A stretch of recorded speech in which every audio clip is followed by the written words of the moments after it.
Bet horse racing on DRF Bets. We'll match your first deposit of $200. Get free expert picks and past performances, plus weekly cash back. All from Daily Racing Form, the most trusted name in horse racing. Hi everybody, Dan Illman here, taking a look at the feature race on Jim McKay Maryland Million Saturday. It's race number 11 at Laurel Park, the $150,000 Maryland Million Classic. 3-year-olds and up going 1.1 miles.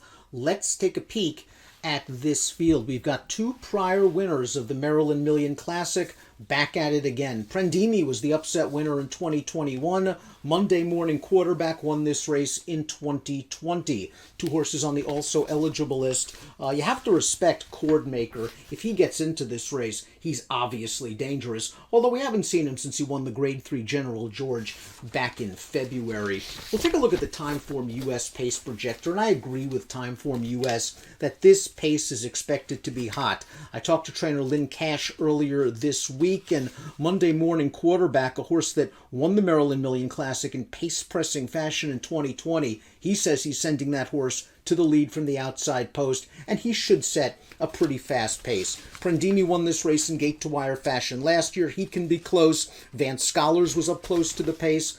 In his most recent start, he carved out some very fast fractions going a longer distance, and Our Nation on Parade is also stretching out in distance and can be close. So this pace could be solid, and it could set things up for a closer, and one of the closers who's going to be one of the bigger prices on the board is the number 1 Virginia Fuller. And we're going to take a look at Virginia Fuller's most recent race. It's a race where he finishes second by a nose, but he got bumped in the stretch and he was placed first, so he has now won 3 consecutive races, all of them from off of the pace, and one of them, his start 2 starts back, was at this 1.125 mile distance. So no distance worries for Virginia Fuller. The main worry is class. All 3 of those races were condition claimers. The first one, a scant $8,000 non-winners of 2 life. He has really improved, has Virginia Fuller, since being claimed by these connections. I'm assuming they're going to sit back and try to make one run off a hot pace, but he must prove that he can step with this tougher competition. Keep an eye on the number 2, Tappin' Cat, because he's done good work throughout his career for trainer Carrie Capuano. We're going to watch his most recent start. They cut him all the way back to 3/4 mile in the Newcastle Stakes at Delaware. It was only a 4-horse field. The pace was slow. He tried to rally from last, and he did quite well, I thought, to only be beaten 3/4 length when finishing 3rd. The winner of that race, Where She Told Me to Go, was odds on, and that horse has earned almost $1 million in his career. So Tappin' Cat ran into a good field and might have been up against it from a race flow standpoint. He's competed in the Maryland Million Classic in the past. He was a fine 3rd going the same sprint to route back in 2019. He missed by a neck in 2021 to Prendimi, and you could argue he might have been best in last year's Maryland Million Classic, considering that race was run over an inside speed favoring track and Prendimi had everything his own way. Tappin' Cat has nice tactical speed, he has a good inside post position, he can settle into a good flow in the second flight, and he should be a solid price. He's yet to win at 1.125 miles, but he's run very well at this distance, and he's a price horse that should be considered. The number 3 is Double Crown, also trained by Lynn Cash, and Double Crown was second in last year's Maryland Million Sprint, but he was claimed by Cash. I think he won a 9-way shake for this horse for $40,000 back in June, and he won a 1-turn mile in a 16th race 3 starts back at Colonial Downs. He earned a stakes placing most recently in the Polynesian, an open 2-turn race going 1 mile and a 16th at Pimlico, where he was wired by a very sharp 3-year-old. I talked to Cash, and he's very confident in Double Crown's chances, although he does admit that 1.125 miles might be pushing it just a bit. Double Crown is a horse that can relax from off the pace and come with a strong kick, and he has run some solid races in the past. He's 9-2 on the morning line, and that looks like a fair price. Torch of Truth is the number 4. This is a horse who ran 4th in the 2021 Maryland Million Classic, 4th in the 2019 Maryland Million Classic. He wants 1.125 miles. He didn't get 1.125 miles last time out. It was his first race off a long layoff. Michael Trombetta wanted to get Torch of Truth into the Maryland Million fresh this year after running him a couple of times into the Maryland Million Classic in both 2019 and 2021. So he ran this horse off the layoff sprinting, 7/8 mile, sloppy track, off the layoff against stakes horses. He was really up against it. This is also just a big, humongous horse that weighs almost 1,200 pounds and wants every bit of 1.125 miles. He doesn't get warmed up at 7/8 mile.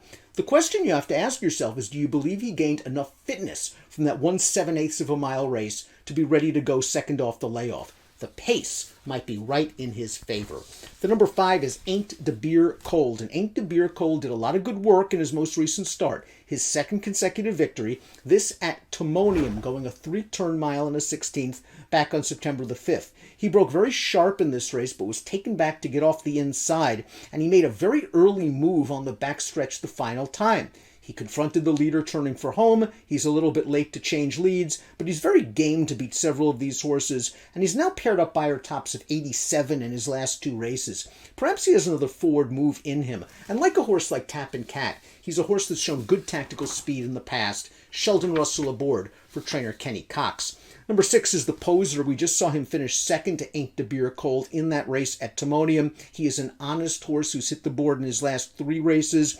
I wonder if he sort of reached his Beyer plateau of 86. He might need to run just a bit faster in this spot, but he's another horse that's done some okay work at a mile and an eighth in the past. He's run well at Laurel Park, and I think he could take advantage of a fast pace. He's 8-1. He reunites with Toledo, who was aboard for the victory 2 starts back, going a 1-turn mile and a 16th at Colonial.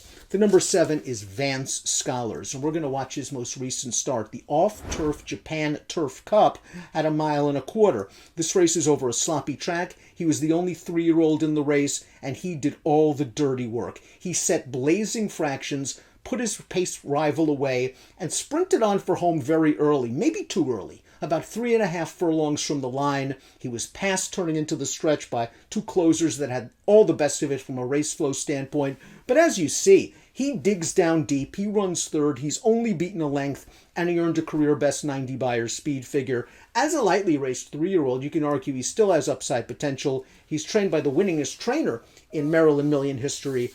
That is Dale Capuano. The number 8 is Shelly. They turned him back in the Shaladon last time out. I can understand why. He's a late runner, and maybe they figured they'd catch a race with some pace and he'd come with a kick. The race really didn't set up that way over a sloppy track. He only passed a couple of tired horses in the stretch. Now they're going to stretch him all the way out. Lots of minor awards on his page. He's tried the Maryland Million Classic several times in the past. It just hasn't worked out. I think he would need a complete pace meltdown to pull off an upset. The 9 is Our Nation on Parade, who began his career like he could be something special. He won the Maryland Million Nursery as a 2-year-old going 3/4 of a mile, and then he just didn't really pan out. He earned a stakes placing here or there, but never really got back to that level of the Maryland Million Nursery. He was claimed out of his most recent start by Jamie Ness, who told me that he had been following this horse because he trained Our Nation on Parade's dam. Our Nation on Parade has now won 3 races in a row. His last race, a $50,000 claimer at Churchill Downs, was at 7/8 of a mile.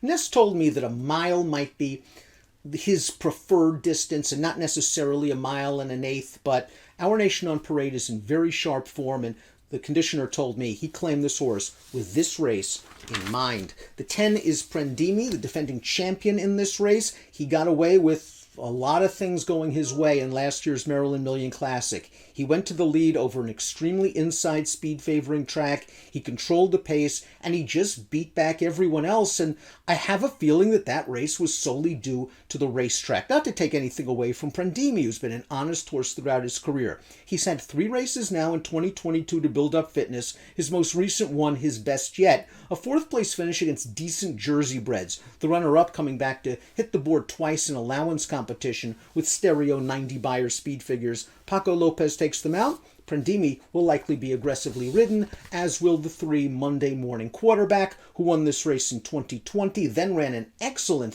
second in the Grade 3 Discovery at Aqueduct. Now, I was told this horse had some tendon issues that forced him to the sidelines for about a year and a half. He was claimed for 62.5 by Cash 2 starts back. Cash said he did not like the wet track last time out at Delaware. He caught mud, he showed speed and tired. He's hoping faster ground, and hopefully if he can get away to an easy lead, which may not seem likely, could help Monday morning quarterback. Quote from Cash, I think he's going to outrun his odds. Horses on the also eligible list, Cordmaker, Ben and Joe. If Cordmaker runs in this race, he's obviously the one to beat, despite a tough post position. Top pick time for the Maryland Million Classic. I'm going to go with the lightly raced 3-year-old Vance Scholars. While he was on the lead last time out through hot fractions, I don't believe he needs the lead to succeed. He can sit from off of it and come with a run. I expect him to be close to the pace while not outright on it and making a bid on the second turn. The distance is not going to be an issue for him at all. I went 7-9-5-6 in the Maryland Million Classic. Great day of racing at Laurel Park on Saturday. Good luck.